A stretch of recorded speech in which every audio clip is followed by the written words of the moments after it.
Ma fiancée a posté une photo avec un autre homme qui disait « Dernière nuit de célibataire ». Le lendemain, elle a eu une surprise.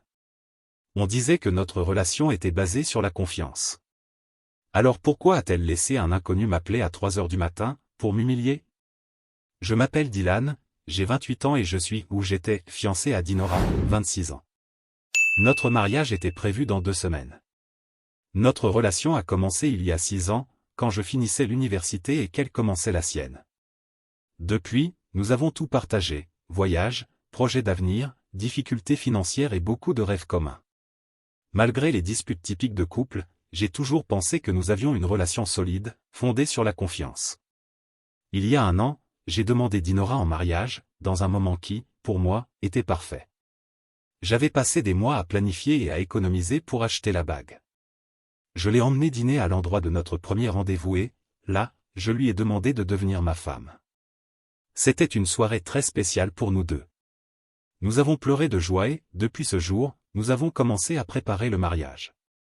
Dès le départ, nous étions d'accord, pas d'enterrement de vie de célibataire. Aucun de nous deux n'est amateur de fêtes, et nous pensions que ce genre d'événement ne pouvait qu'apporter des problèmes inutiles. Elle m'avait dit qu'elle préférait quelque chose de simple, peut-être un dîner avec ses amis proches quelques jours avant le mariage, mais sans excès. Voilà pourquoi j'ai été surpris quand, à 1 semaine de la cérémonie, elle m'a annoncé que ses amis avaient tout de même organisé quelque chose. Selon elle, elles avaient tellement insisté qu'elle n'avait pas su dire non. Elle me l'a dit à la dernière minute, ce même après-midi, elle partait pour une maison à la plage, elle reviendrait le lendemain et elle me promettait que ce serait tranquille. J'avoue que je n'ai pas aimé l'idée. Je le lui ai dit calmement. Dinora, nous avions convenu qu'il n'y aurait pas d'enterrement. Elle a répondu, un peu agacée. Ce n'est pas un vrai enterrement. On va juste dîner, boire un peu, discuter et c'est tout. Il n'y aura rien de bizarre, je te le jure. Je ne voulais pas me disputer, alors j'ai accepté, sans être totalement convaincu.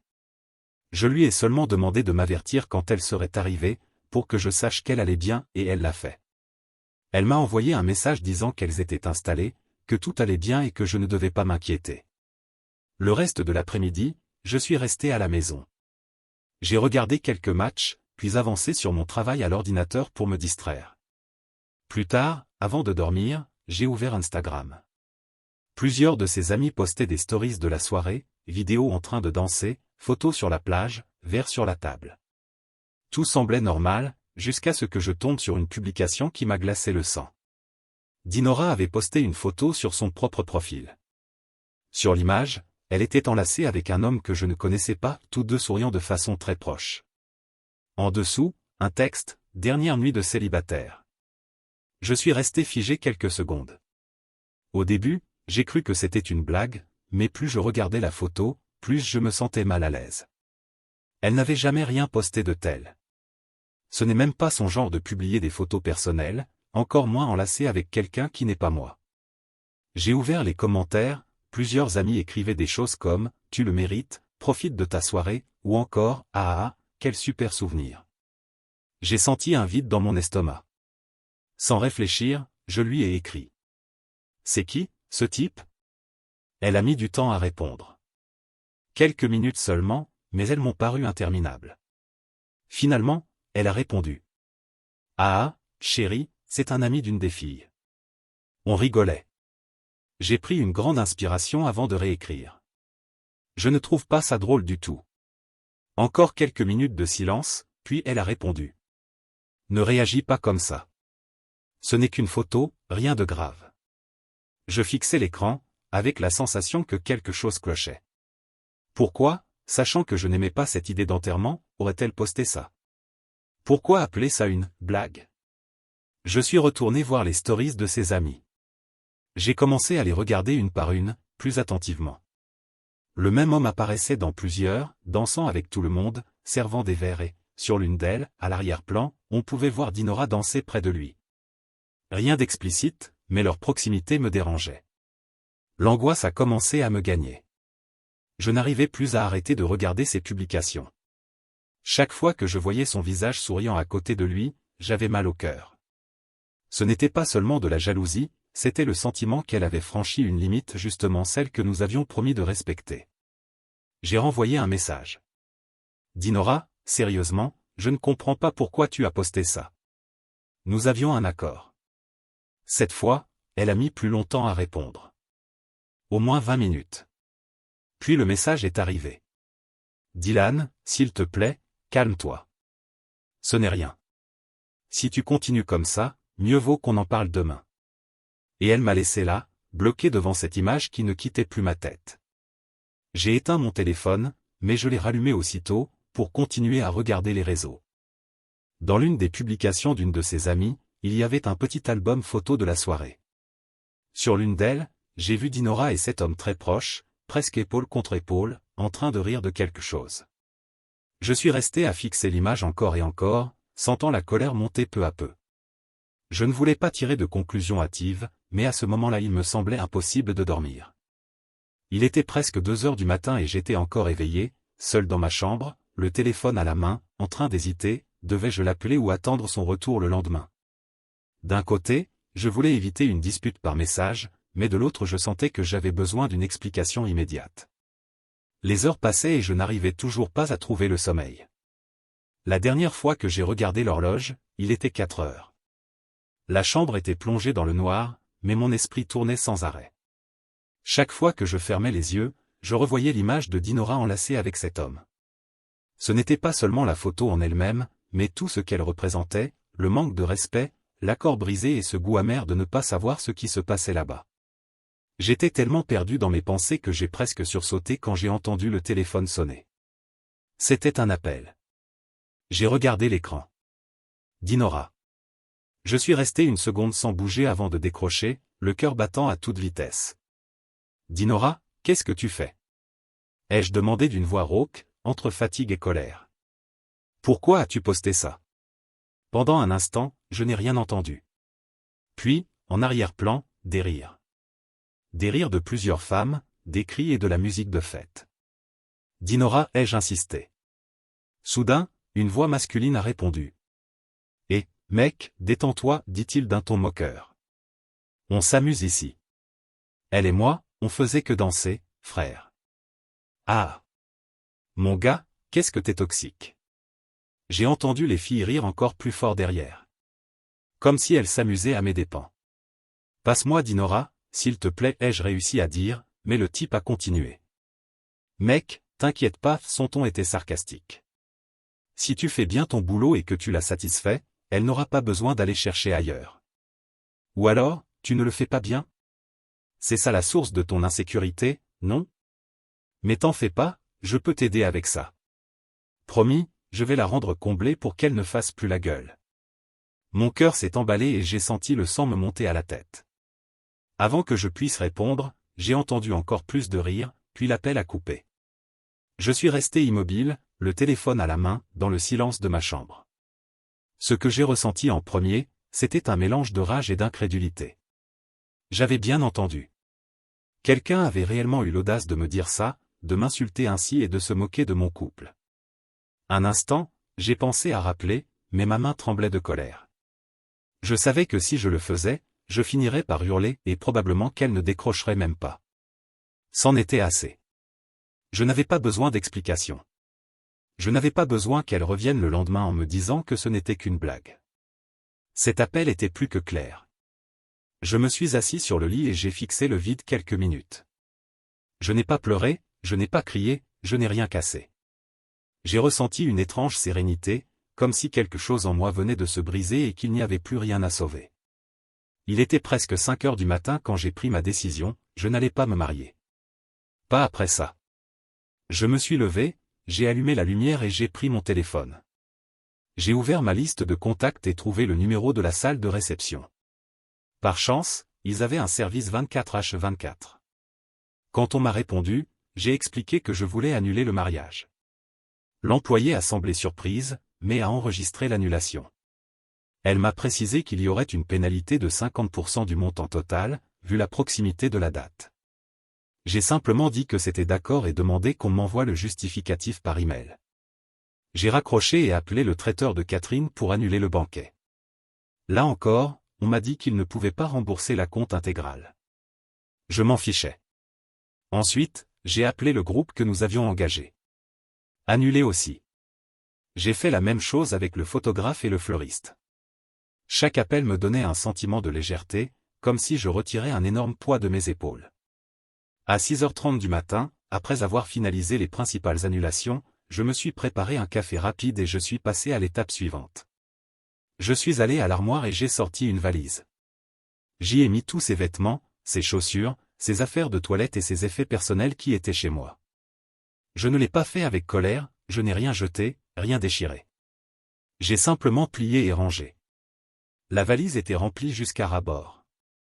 Puis j'ai appelé un serrurier et demandé à changer toutes les serrures de la maison, y compris celles du portail et de la porte principale. Il m'a dit qu'il pouvait venir à 8h. J'ai attendu. En attendant, j'ai laissé la valise près de la porte d'entrée. Quand le serrurier est arrivé, il a travaillé près de 2 heures. Une fois terminé, j'ai testé toutes les nouvelles clés et payé en liquide. La sensation de tourner la nouvelle serrure et d'entendre le déclic a été indescriptible. C'était comme clore symboliquement cette étape de ma vie. La dernière chose que j'ai faite fut d'appeler la couturière qui confectionnait la robe de Dinora. C'était une robe faite sur mesure, un rêve qu'elle caressait depuis son enfance.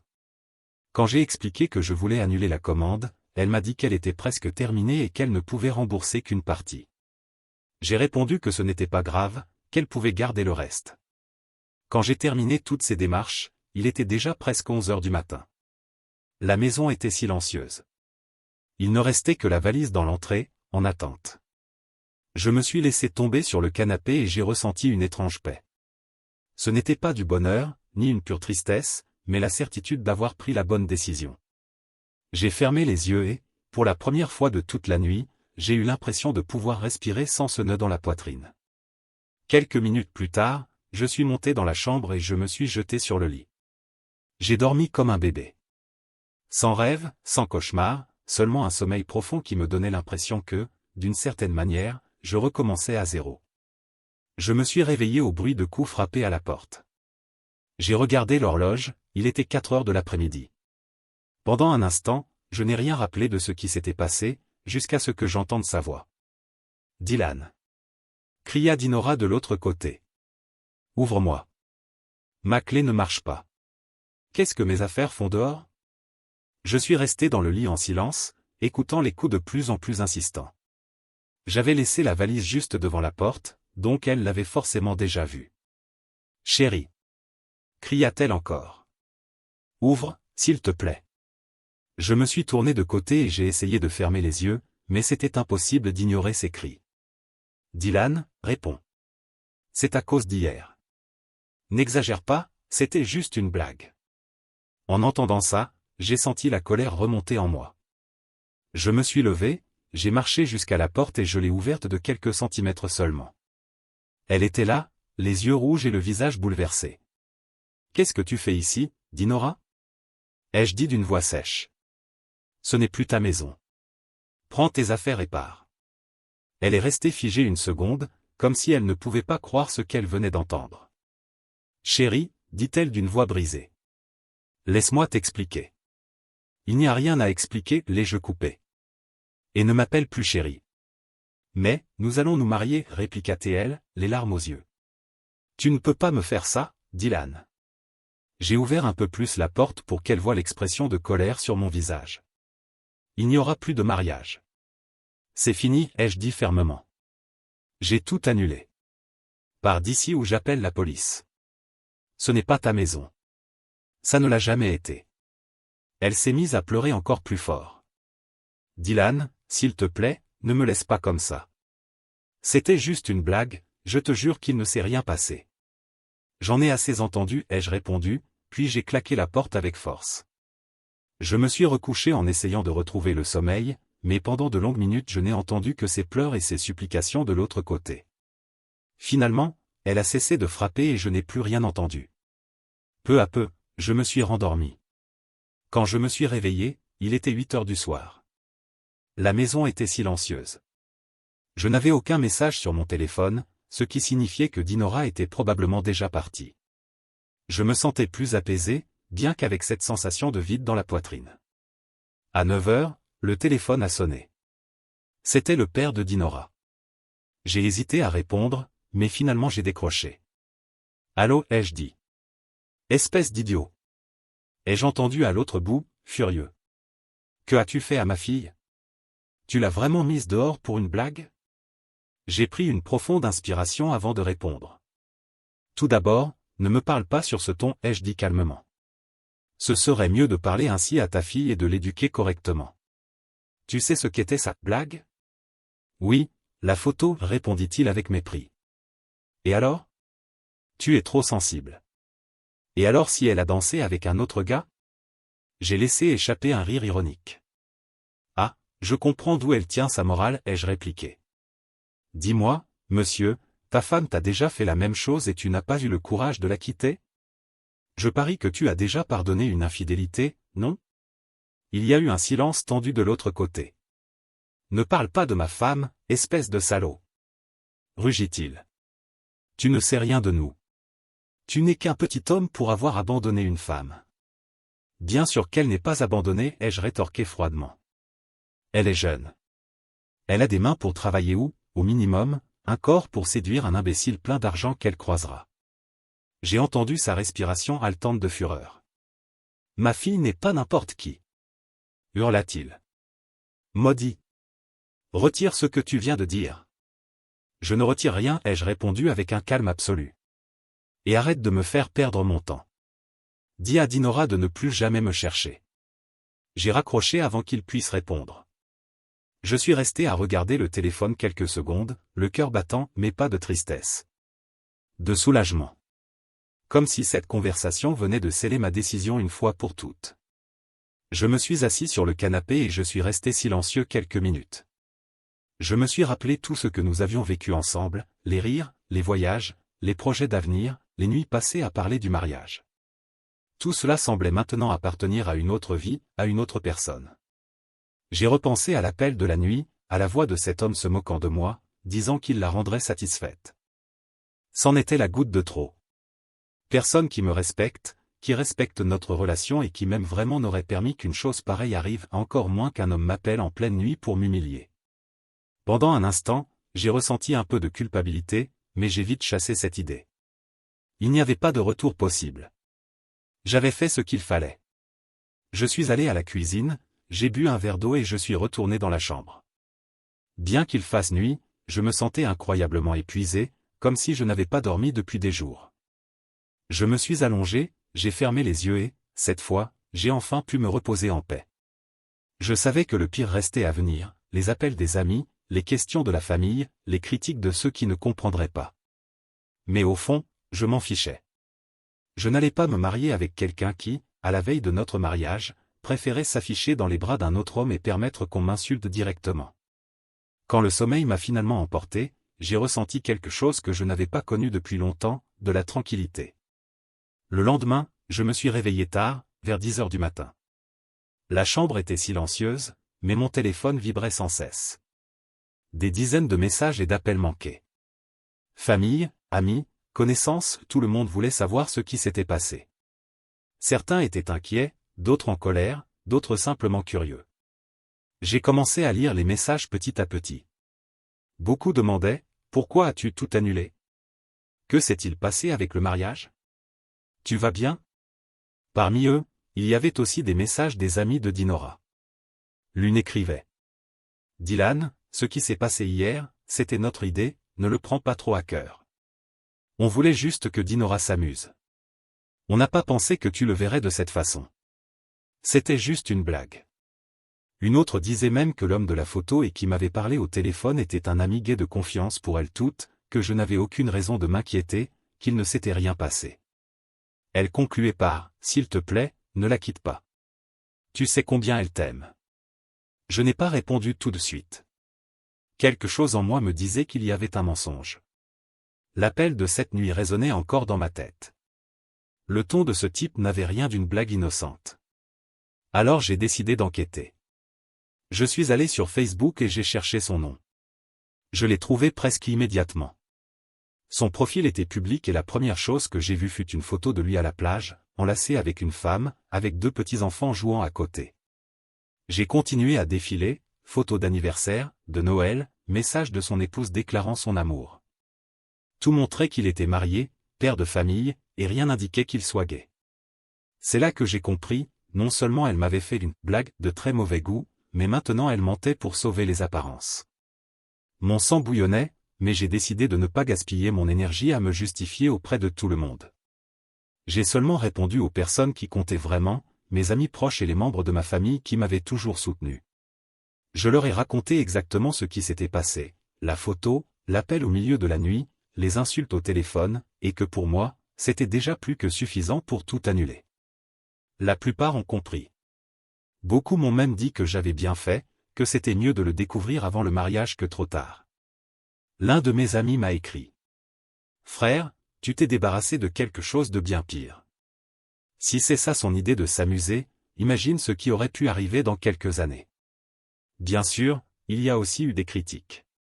Certains disaient que j'avais exagéré, que j'aurais dû écouter sa version avant de prendre une décision aussi radicale. J'ai simplement cessé de répondre. La même semaine, les rumeurs ont commencé. Dinora racontait que j'avais perdu la tête, que j'avais annulé le mariage dans un coup de folie. Même quelques membres de sa famille m'ont appelé pour se plaindre, mais peu y ont cru.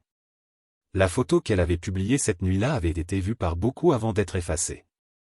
Plusieurs personnes m'ont écrit en privé pour confirmer qu'elles l'avaient vue et pour me soutenir dans ma décision. Ce fut une semaine compliquée. Ce n'est pas facile de voir en quelques heures s'effondrer quelque chose que tu avais planifié si longtemps. J'ai passé des années avec Dinora, investi de l'argent, du temps et des sentiments dans cette relation. C'est pourquoi, au début, c'était douloureux. Mais, au fil des jours, j'ai commencé à ressentir du soulagement. J'ai compris que ce qui faisait mal, ce n'était pas de perdre le mariage, mais de perdre l'idée d'avenir que je m'étais construite dans ma tête. J'ai beaucoup réfléchi. Je me suis rappelé toutes ces fois où j'ai ignoré de petits signes, ces fois où j'ai préféré me taire pour éviter des disputes. C'était la goutte d'eau. Ce n'était pas seulement la photo ni l'appel. C'était l'attitude, les rires en arrière-plan, l'humiliation d'entendre un inconnu se moquer de moi pendant qu'elle riait avec ses amis, puis la tentative de tout couvrir par un mensonge.